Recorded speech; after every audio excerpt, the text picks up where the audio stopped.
Should you hire a broker to buy a yacht? You're looking at a $500,000 boat. You're smart. You've done your research. The last thing you want is to pay someone an expensive commission. So now you wonder, do I really need my own broker?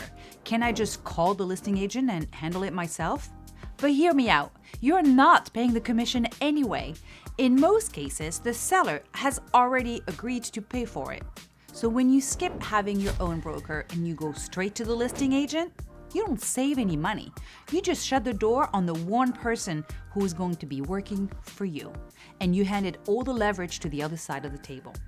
In the next 8 minutes, I'm going to break down exactly what a buyer's broker does, how they will get compensated, and I'll explain the one misconception called pseudo representation that costs boat buyers thousands of dollars on every deal without them ever knowing it happened.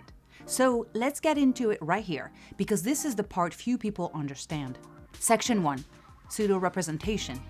When a seller lists a boat, they sign an agreement with their broker. That agreement includes a commission, typically 8 or 10% of the sale price.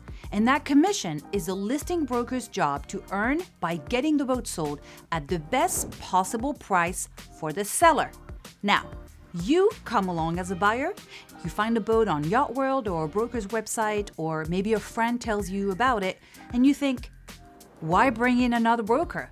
I'll just call the listing agent directly. They'll tell me everything I want to know on the boat. Maybe I'll negotiate a better deal. Here is what actually happens when you do that. The listing broker still earns the full commission. They don't discount it, they don't pass savings on to you. The seller agreed to pay a set commission, and that number doesn't change because you walked in without representation. But here is where it gets worse. When you call that listing broker without your own broker, you are not their client.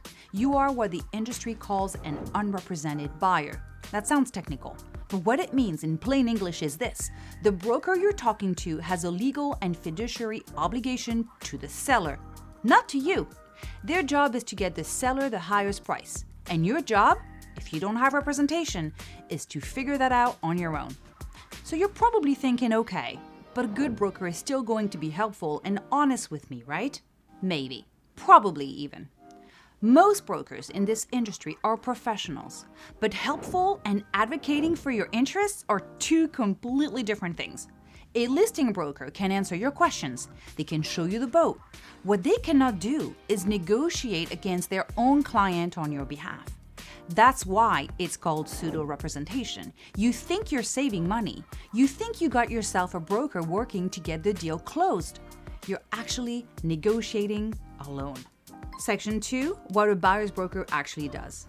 So what exactly are you giving up when you don't have a buyer's broker? Let me bring clarity for you here. I want to spell out what you get when you have a buyer's broker in your corner, because most people underestimate it, and they'll save you something that money cannot buy. First, market access. Your buyer's broker can show you any boat on the market, not just their own listings. Every co-brokered listing, every boat in the MLS system, every vessel that's available through the brokerage network. And you're not limited to one broker's inventory. But here is something most buyers don't realize. Your broker can represent you on private listings too. And keep in mind that, number one, the asking price is likely already more competitive than a boat listed with a broker because the seller didn't bake any brokerage commission into it. And number two, knowing the compensation you've previously agreed to pay your broker, you'll simply factor that into your offer to buy the boat. Second, pre-offer intelligence. Before you even schedule a showing, a smart buyer's broker is doing homework for you. How long has the boat been on the market? Has the price been reduced? What did comparable vessels sell for recently? Is there a damage disclosure on the vessel? This isn't information you can easily find yourself, and it's exactly the kind of intelligence that shapes a smart offer, one that gives you negotiating room without insulting the seller and killing the deal before it starts. Remember when I said you'd save something money can't buy? The time and hassle your broker will spare you at this stage cannot be overstated. And it continues through every step of the deal, including finding qualified marine contractors and suggesting haul-out yards for the survey, which leads me to my third point, the survey and sea trial. This is where a buyer's broker earns their keep in the most concrete way possible. When the marine survey comes back, and it will come back with findings because it always does, your broker's job is to go to bat for you, remediating survey findings, negotiating credits, and pushing back on the seller when something significant gets uncovered, acting as a buffer when emotions run high, and trust me, they will. That is the work that happens after you're under contract, but before the vessel is accepted. Without your own representation, you're navigating all of that alone, across the table from someone whose broker is paid to protect them and maximize the sale price. Fourth point, transaction management. Escrow, survey logistics, guidance on documentation, marine lending, if that's you, insurance, and many other marine professionals, all to make sure the closing happens smoothly. Your buyer's broker manages all of that and so much more. Section 3. What does it cost you? Okay, here is the question you've been waiting for. What does a buyer's broker actually cost you? In the vast majority of transactions, nothing. And here is why. When a seller lists their boat, the commission structure already accounts for sharing of the commission with a cooperating broker. It's called Yacht Co-Brokerage. The seller agrees to pay a commission, as we talked earlier, and a portion of that commission is set aside to compensate the buyer's broker when they bring a buyer. But if there is no broker on the buyer's side, the commission paid by the seller remains the same. That's how Yacht Co-Brokerage works, and we broke it down in detail in a recent video that I link in the description below. The key point is this. The price of the boat you're looking at already has that co-brokerage cost baked in. The seller priced it knowing a buyer's broker might be involved. And when you walk in without one, the seller's broker keeps the whole commission. The price doesn't go down. So when buyers think that they're being savvy by skipping representation, they're leaving that protection on the table at no financial benefit to them.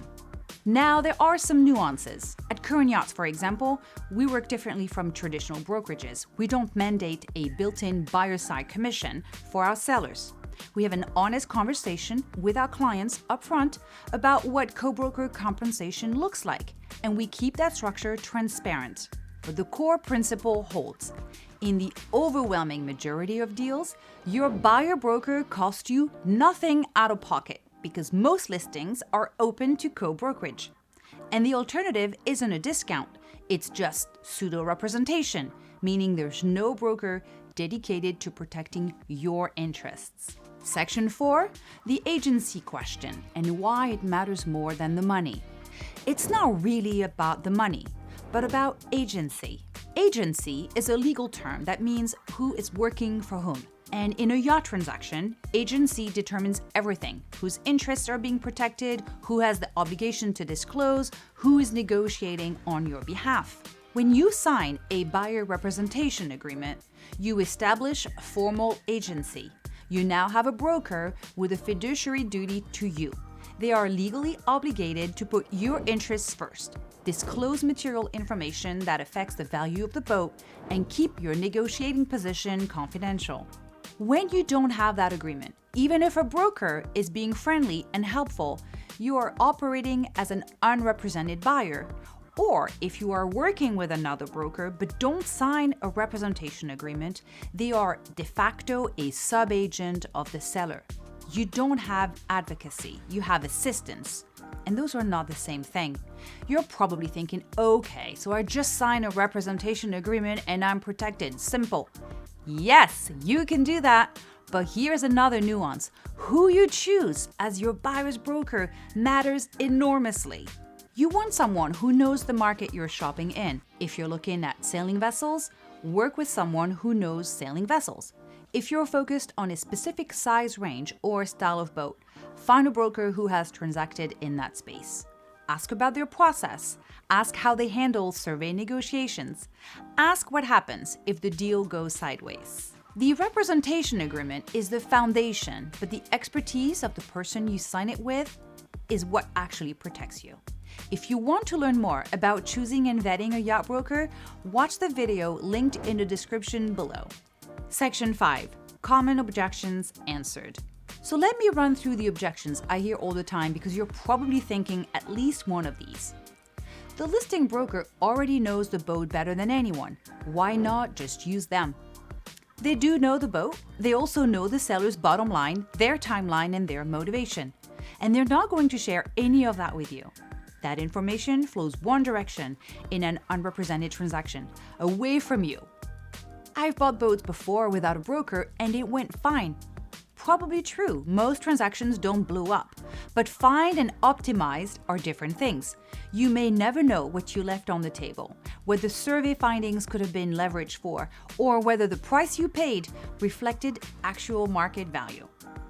The deals where buyers get hurt aren't the ones that fall apart. They're the ones that close with the buyer slightly worse off and completely unaware. Remember, there are no two same boat deals. The right broker will consistently save you so much time and agony, as we talked about earlier. I found the boat myself online. I did the legwork. Why does a broker deserve a commission? This is the most understandable objection. And the honest answer is this. Finding the boat is the easiest part of our job. It's maybe 10% of the transaction. Everything that happens between I want this boat and I own this boat, the other 90%, that's where representation earns its keep. Section 6, how to find the right buyer's broker. All right, so now that you want a buyer's broker, here is how to find a good one. Look for specialization. A broker who does 90% of their business on center consoles is not going to serve you well on a catamaran purchase, as we talked earlier. Look for someone who understands the kind of boat you're looking for. Check their website to browse their listings. Always a great place to start your due diligence. Ask about their co-brokerage relationships. A well-connected buyer's broker has relationships across the industry. They know listing brokers, they know how to navigate deals professionally, and other brokers take their calls. That matters when things get complicated. Understand the representation agreement before you sign it. How long is the term? What's the scope? What happens if you find a boat independently? These are fair questions. A good broker will walk you through it clearly. Trust your gut on communication. You're going to be in close contact with this person through one of the largest purchases of your life. Do they respond promptly? Do they explain things in plain language? Do they push back on you when they think you're making a mistake, or do they just tell you what you want to hear? The right buyer's broker is part market expert, part transaction manager, part negotiator.